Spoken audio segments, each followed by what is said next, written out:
How you doing, YouTube? It's Will from Will Development. This is my 304th weekly update. Right out of the box, got some good news. I finished I believe all the footage for the stone experiment video. Got everything cut, all the stones cut and split. Got all the data collected for it, and have it all put together. I just need to actually finish the intro and the outro, which I have recorded, and I just have to edit it all together and then get it uploaded, and then I will start working and finishing up on the Stone Masterclass series. I've always said that I wanted to get the other one out first before I did the Stone Masterclass video, so they're right there to being done. And then the other announcement, which is actually really cool, I mentioned it last week that I didn't quite want to say what it was just because I didn't know how secret the person I'm doing it for wanted it to be, but they made a public post about it, so I'm going to talk about it here. I am officially making a world record attempt pressing block, or I guess I should say world record weight pressing block for an attempt happening in September at the Iron Life, I believe he's calling it the Iron Kilt Games. And it's a bit of a fusion between Strongman and Highland Games, and it should be an awesome show. The guy, Aaron Karinga Conway, who runs Iron Life Orlando, I did his show, last year? I did his last year? Yeah, in February. Oh, it wasn't even last year. It was earlier this year. It was February, the last comp I did. And he contacted me, letting me know that Dimitar Savatinov, which is awesome, is planning to attempt a world record block press at the event. And I have so far poured 2 blocks. Both of them I poured in 361 pounds. The record he's going for is 360, and I overpoured on purpose. That way I will have about 1.5 pounds, give or take, of each one to actually grind away and make it a nice uniform block for him to attempt to press. And I did film me putting together everything and pouring. Now I have to wait about just about another week now before I actually crack them open and see how they came out. Fingers crossed they came out good. If they didn't, then I guess I have to go get some more concrete, pour them, and that video I'll actually discuss exactly what I went through and what I did to make them. But they are going to weigh, both of them are going to weigh 360 pounds. I wanted to make 2, just, you never know. It's always good to have more than one when you're doing something like this, in my opinion.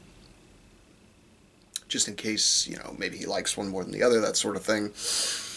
And we're going to try to get him over to him before the actual competition. That way, if I guess he wants to play with it, he can, that sort of thing. Or if there's some design issues, I have a week or so to work them out. So that's super exciting. I am honored to have been contracted to make that stone, and it is a super humbling and awesome experience that somebody trusts me to create an implement that will be used for a world record attempt. Even, I believe he could do it. I mean, Dimitar is an incredible overhead presser, so it's an awesome experience so far, and I can't wait till I get them popped and grinded and deliver them, and then get to watch him go for it in September. It'll be an awesome experience for me, and it really validates everything I've worked for the last, I think 2017 or 2016 was the first time I ever even made a stone. I have it written down somewhere. So it really just validates everything I've worked for the last years. It's probably been about 5 years. I think it was 2015. It's probably been about 5 years I've been making stones. And I've made stones in the past for world record holders and things like that, but I've never actually made a world record stone. So it's super cool and super humbling that I was even considered. I'm going through my notes right now to try to find it.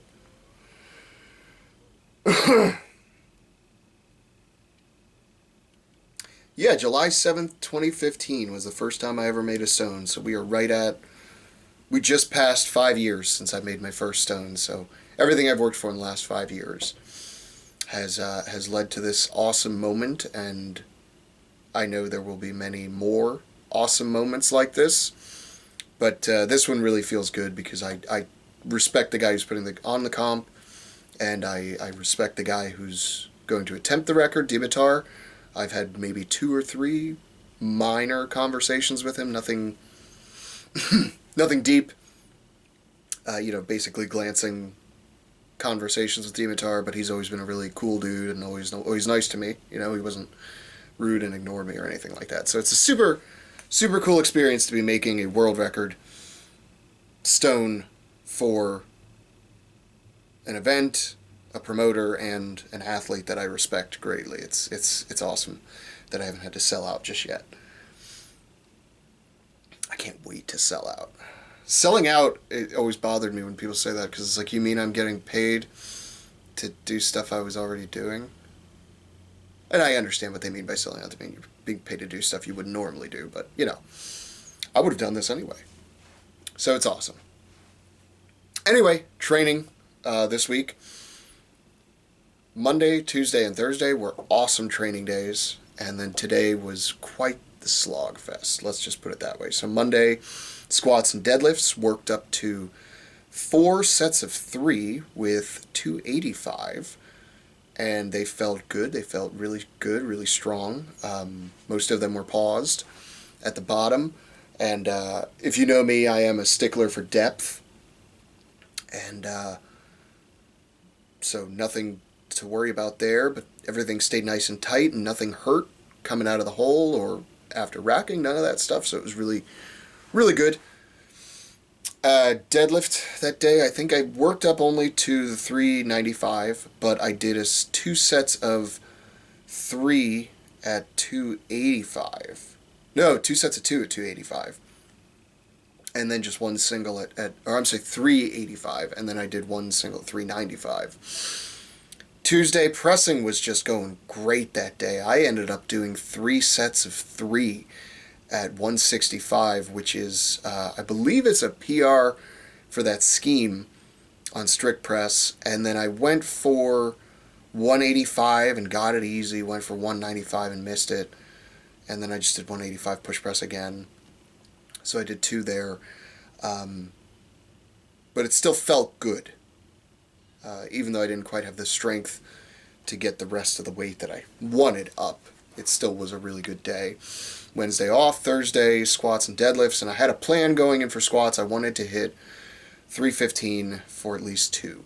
That was going to be my top set. But I came in, and when I did my 225 warm-up, still beltless, hit it for 5, and it felt good. So I went to 275, and I hit that for just a single, and it felt good with a belt, and I said, you know what, it's time. So I, put on the 315, and I hit that for a double, and unfortunately I was working with, and these are not excuses, I still hit the reps, but it was not as clean as I would have wanted, and the excuses I'm going to go ahead and use are, it was a bar that I was not comfortable using, and the particular bar was bent, but not in a good way. It wasn't like a buffalo bar where it's just bent at an arc that actually fits the human body. One side was sort of bent like this, and the other half was still straight. So it sat on my back really awkwardly.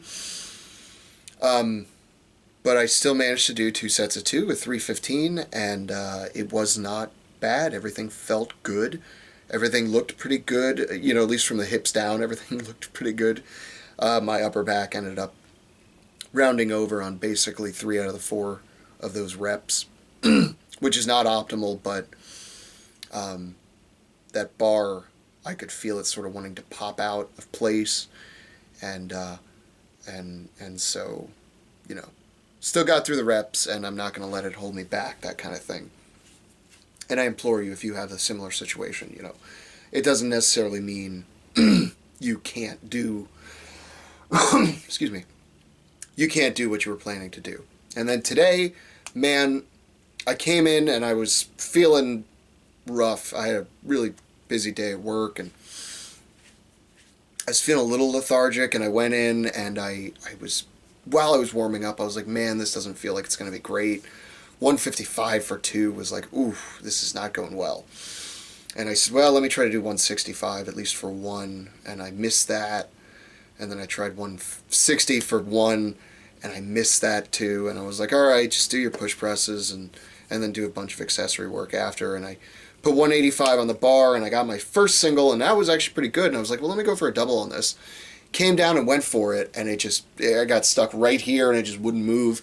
Everything felt like hell. Went for it again, and I ended up getting it, the third or the second rep of 185, but it was so unbalanced, everything felt really weak, so I just called it and did a bunch of accessory work, dips and the like, and pull-ups and stuff, and just said, let me just call it before I push it and possibly injure myself. This obviously is not the day. And that's sort of the beauty of training consistently. You can sort of afford to have a bad day, once or even 3 times a month. Even once a week, you could have a bad day and you're still going to be all right. So there's that. So look forward to the stone video, the experiment video coming out, and the masterclass series, as well as a couple of review videos I'm working on too. And if you don't, then what's your excuse?